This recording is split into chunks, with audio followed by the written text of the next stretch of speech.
அவள் ஜெபம் பண்ணினாள், அவள் பொருத்தனை பண்ணினாள். இன்னைக்கு நாம் இந்த விஷயத்தை புரிந்து கொள்வேன். நான் இதில் நிறைய நேரம் எடுக்கவில்லை.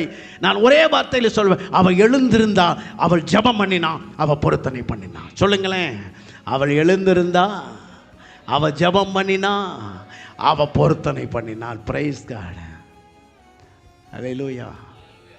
நீ எழுந்தா போதும். ஸ்தோத்திரம். உனக்கு தேவன் உதவி செய்யறதுக்கு ரெடியாக இருக்கிறார்.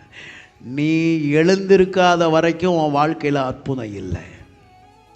அன்னாள் எழுந்திருக்காத வரைக்கும் அவளுடைய வாழ்க்கையில் அற்புதம் நடக்கவில்லை.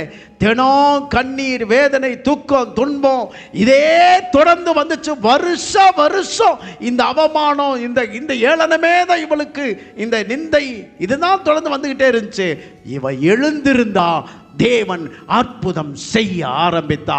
இவள் எழுந்திருந்தா, தேவனுடைய ஆலயத்திற்கு போனா, ஜெபம் பண்ணினா, பொருத்தனை பண்ணினா, தேவன் கிரியை செய்தார். அந்த அதிசயம் அவளுடைய வாழ்க்கையிலே பெறப்பட்டது.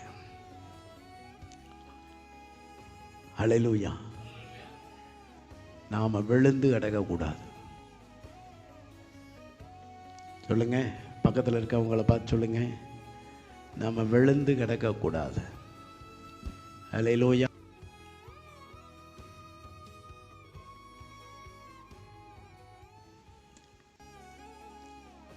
துக்கத்தில் அமிழ்ந்து கிடக்கக்கூடாது.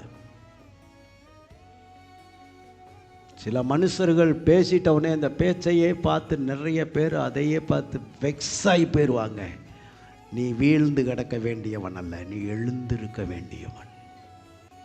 தேவன் உனக்கு துணை செய்து உன்னை நிறுத்தி அநேகருக்கு சாட்சியாக நிறுத்த போகிறார்னா, நீ படுத்திருக்கக்கூடாது, நீ வீழ்ந்து கிடக்கக்கூடாது, நீ எழுந்திருக்க வேண்டும் என்று தேவன் சொல்லுகிறார். அல்லேலூயா.